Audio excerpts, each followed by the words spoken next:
Students, blueprint digital में आपका स्वागत है। मैं फिजिक्स टीचर अनुज शर्मा। तो बच्चों, हमने चालन द्वारा आवेशन में दो प्रक्रिया देखी कि हमने किसी धातु के गोले को किस प्रकार धनावेशित किया और हमने किसी धातु के गोले को किस प्रकार ऋणावेशित किया। तो बच्चों, दोनों उदाहरण को समझने के बाद अब हम चालन की प्रक्रिया को परिभाषित करेंगे। तो अगर हम इसे ध्यान से पढ़ें तो देखें बच्चों, जब किसी वस्तु से एक इलेक्ट्रॉन दूसरी वस्तु में वास्तव में स्थानांतरित होते हैं, हम इसे कह सकते हैं होते हैं या होता है, तो उसे चालन द्वारा आवेशन कहते हैं। तो बच्चों, आपने उदाहरण में देखा था कि वस्तु से इलेक्ट्रॉन दूसरी वस्तु में चले जाते हैं, जिससे हम कह सकते हैं कि इलेक्ट्रॉन का चालन हुआ।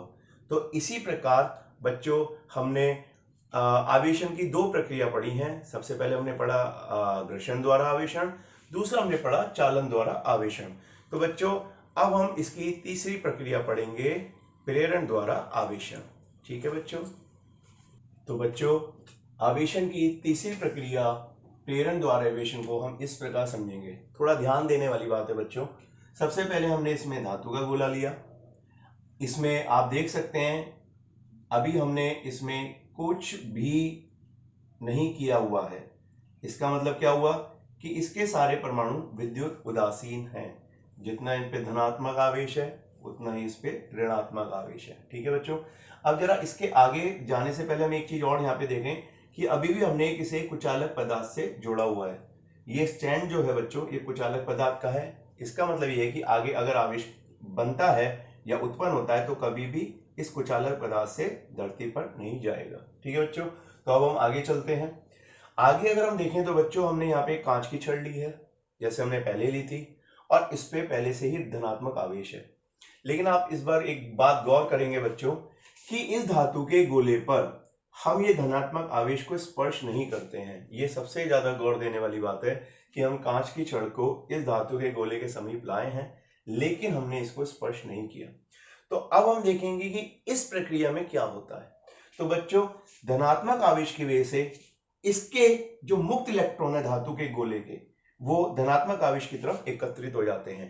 तो वो एक परस्पर पे एकत्रित होना शुरू हो जाते हैं, और जो मुक्त इलेक्ट्रॉन परमाणु से निकल के आते हैं, इन्हीं परमाणुओं से वो परमाणु जो धनात्मक आवेश की तरह व्यवहार करते हैं, इस धनात्मक आवेश के प्रतिकर्षण बल के द्वारा दूसरे तरफ एकत्रित होना शुरू हो जाते हैं। ठीक है बच्चों, यहाँ पे मैं एक बहुत महत्वपूर्ण बात बताना चाहूंगा कि अभी भी ये धातु का गोला जिसपे आप देख रहे हैं कि ऋणात्मक चार्ज जो है, ऋणात्मक आवेश बाईं तरफ आ गया है, धनात्मक आवेश दाईं तरफ आ गया है, लेकिन अभी भी ये विद्युत उदासीन है। बच्चे बड़े यहाँ पे कंफ्यूज हो जाते हैं, क्या इस पे आवेश आ चुका है? नहीं बच्चों, इस पे अभी कोई आवेश नहीं आया। इसके आवेश सिर्फ अलग अलग हुए हैं, यानी इनका किसी भी वस्तु में ऋणात्मक आवेश और धनात्मक आवेश के अलग होने को बच्चों ध्रुवीकरण बोलते हैं। तो यहाँ पे मैं आपको एक बहुत इंपॉर्टेंट वर्ड देना चाहता हूं। इस वर्ड को बोलते हैं ध्रुवीकरण। ध्रुवीकरण बच्चों, ये आगे हमें बहुत ज्यादा समझना है। आगे के जितने भी अध्याय हमारे होंगे उसमें ध्रुवीकरण बहुत महत्वपूर्ण घटना है। तो यहाँ पे फिर मैं एक बार बता दूं, आवेशों का, धनात्मक और ऋणात्मक आवेश का किसी वस्तु में अलग अलग हो जाना ध्रुवीकरण कहलाता है। ठीक है। अभी भी ये उदासीन है क्योंकि जितना इस पे धनात्मक चार्ज है उतना ही ऋणात्मक चार्ज है। बच्चों, अब हम इस पे आगे चलते हैं। अगर हम देखें तो इसकी दाईं तरफ धनात्मक आवेश है। बच्चों, यहाँ पे हम एक बहुत अच्छा यूज करेंगे, एक अच्छा प्रयोग करेंगे भूमि का, यानी हम धरती से, अर्थ से इसको कनेक्ट कर देंगे, जिसे हम कहते हैं भू संपर्क। ये एक चालन तार होता है जिसे हम कह सकते हैं चालन तार या चालक। तो बच्चों, ये चालक तार है जिसके द्वारा हमने धातु के गोले को इस भूमि से जोड़ दिया है। इस प्रक्रिया को बोलते हैं भू संपर्क। आप कहेंगे इसका क्या फायदा है? तो बच्चों, जो भूमि है यानी जो अर्थ है, वो इलेक्ट्रॉन का बहुत अच्छा स्रोत मानी गई है।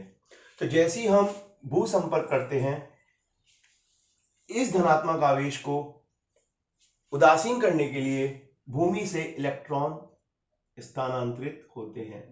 इस तरीके से जब स्थानांतरित होते हैं तो जितना भी यहाँ पे धनात्मक आवेश है वो सारा इस ऋणात्मक आवेश से उदासीन हो जाता है। ठीक है बच्चों, तो जब ये उदासीन हो जाता है तो हम देखेंगे कि अब अगर हम भू संपर्क हटा दें तो यहाँ पे सिर्फ ऋणात्मक आवेश बचेगा और कोई आवेश नहीं बचेगा।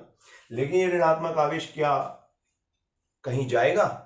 ये ऋणात्मक आवेश बच्चों कहीं भी नहीं जाएगा जब तक ये धनात्मक आवेश के आकर्षण बल के द्वारा जुड़ा हुआ है।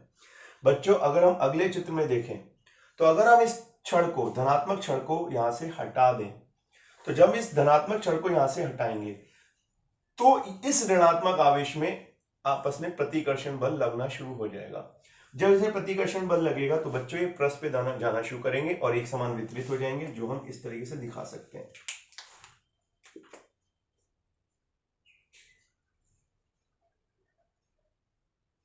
तो हमने देखा एक धातु का गोला जो पहले विद्युत उदासीन था, हमने किस तरीके से बाहर किसी कांच की धनात्मक क्षण को स्पर्श किए बिना उसे ऋणात्मक आवेश प्रदान कर दिया। तो हम देखते हैं बच्चों इसमें क्या अंतर है। तो बच्चों प्रेरण द्वारा आवेशन और चालन द्वारा आवेशन में एक ही सबसे बड़ा अंतर है कि चालन द्वारा आवेशन में इलेक्ट्रॉन का वास्तव में स्थानांतरण होता है, लेकिन इस पूरी प्रक्रिया में देखें कोई भी आवेश, कोई भी इलेक्ट्रॉन एक वस्तु से दूसरी वस्तु में नहीं गया। तो बच्चों प्रेरण में सिर्फ आवेश अलग अलग होते हैं, इसमें स्थानांतरण नहीं होता है। ठीक है बच्चों, तो बच्चों अब हम प्रेरण द्वारा आवेशन की दूसरी प्रक्रिया को देखेंगे, यानी दूसरा उदाहरण देखेंगे जिसमें हम किसी धातु के गोले को धनात्मक आवेश देंगे। इसके लिए हमने फिर से एक धातु का गोला लिया जिसमें आप देख सकते हैं कि ये विद्युत उदासीन है। क्यों? इसके परमाणु के पास जितने धनात्मक आवेश है उतना ही ऋणात्मक आवेश है। ठीक है, अब हम देखेंगे कि अगले चित्र में हमने क्या किया। बच्चों इस बार हम एक ऐसी प्लास्टिक की छड़ ले गए जिसपे पहले से ऋणात्मक आवेश है, लेकिन आप ध्यान से देना कि हमने इसे अभी भी स्पर्श नहीं किया है। जब हमने अभी इस पे स्पर्श नहीं किया है तो इसमें क्या होगा बच्चों, जरा पहले वाले चित्र में देखें, हर परमाणु के पास अपने मुक्त इलेक्ट्रॉन होंगे और ये मुक्त इलेक्ट्रॉन इस बार इस ऋणात्मक आवेश की वजह से प्रतिकर्षण बल को अनुभव करेंगे और दाईं पृष्ठ पे चले जाएंगे। जब ये दाईं पृष्ठ पे चले जाएंगे तो जिन परमाणुओं से ये मुक्त इलेक्ट्रॉन निकले हैं वो परमाणु एक धनात्मक आवेश की तरह व्यवहार करेंगे और बाईं तरफ एकत्रित होना शुरू हो जाएंगे। आप देख रहे हो बच्चों, इस बार मैं दोबारा आपको याद दिला दूं, अभी भी ये धातु का गोला विद्युत उदासीन है, इस पे नेट चार्ज शून्य है, कोई इस पे आवेश नहीं है। इसमें सिर्फ आवेशों का पुनः वितरण, यानी ये अलग अलग हुए हैं, पृथक हुए हैं, इसे हम ध्रुवीकरण कहेंगे। आपको हमेशा याद रखना है बच्चों, ध्रुवीकरण बहुत ही महत्वपूर्ण घटना होती है, ये आपको पूरी फिजिक्स में काम आने वाली है। अब हम इसके आगे देखेंगे कि हमें इस धातु के गोले को अगर धनात्मक आवेश बनाना है तो हमें ऋणात्मक आवेश को हटाना होगा। तो बच्चों इस बार भी हम अर्थ का यूज करेंगे, यानी भू संपर्क, भूमि का यूज करेंगे। बच्चों यहाँ पे मैं एक बात बता दूं, यहाँ पे भूमि का आप दूसरा उपयोग देखना चाह रहे हैं। जैसे पहले में हमने देखा कि भूमि, अर्थ इलेक्ट्रॉन को दे देती है धनात्मक आवेश पे, इस बार हम देखेंगे कि जितना भी ऋणात्मक आवेश है ये भूमि में चला जाता है। क्यों बच्चों? अर्थ की और भूमि की इलेक्ट्रॉन यानी आवेश को ग्रहण करने की जो कैपेसिटी, धारिता होती है वो अनंत होती है। इसे आप कितने ही आवेश दे दें इसको कभी भी कोई समस्या नहीं होगी, ये सारा आवेश ग्रहण कर लेती है। तो जितने इलेक्ट्रॉन ये सारे भूमि में चले जाते हैं, हम देखते हैं इसके बाद इस धातु के गोले पर सिर्फ धनात्मक आवेश ही रह जाता है। अब हमने भू संपर्क यहां से हटा दिया, ये धनात्मक आवेश तब तक नहीं हटेगा जब तक ये प्लास्टिक की छड़ इसके पास है, क्योंकि ये इस पे आकर्षण बल के द्वारा जुड़ा रहेगा। अब बच्चों अगर हम ये प्लास्टिक की छड़ जो ये यहां से हटा दें तो क्या होगा? प्लास्टिक की छड़ अगर हम हटा दें तो ये आकर्षण बल हट जाएगा और ये धनात्मक आवेश एक दूसरे के प्रतिकर्षण बल के कारण परस्पर चले जाएंगे और एक समान वितरित हो जाएंगे।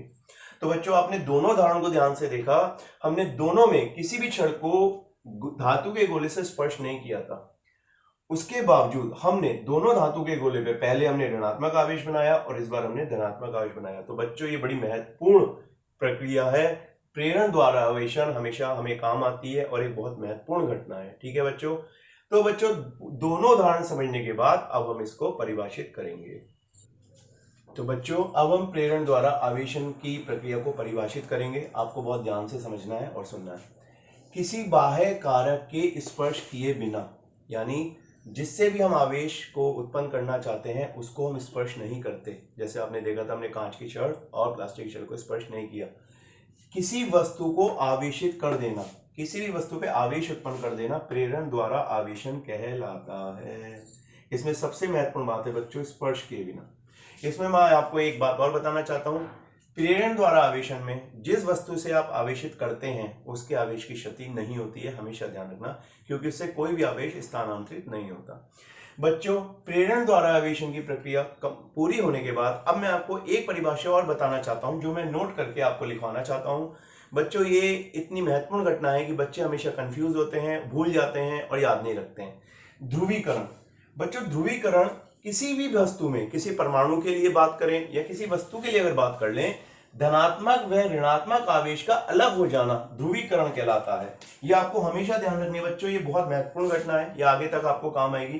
किसी वस्तु में धनात्मक और ऋणात्मक आवेश का अलग हो जाना ध्रुवीकरण कहलाता है। और इसमें एक बात और ध्यान रखनी है, ध्रुवीकरण में कभी भी आवेश उत्पन्न नहीं होता, हमेशा वस्तु पे या परमाणु पे नेट आवेश शून्य ही रहता है, क्योंकि जितना ऋणात्मक होता है उतना ही धनात्मक होता है। ठीक है बच्चों, अगला जो हमारा विषय होगा या जो अगले विषय में हम बात करेंगे, अगला टॉपिक जो हमारा होगा वो है कूलॉम्स का नियम। तो अगले भाग में, अगली क्लास में हम पढ़ेंगे कूलॉम्स का नियम। तब तक के लिए धन्यवाद।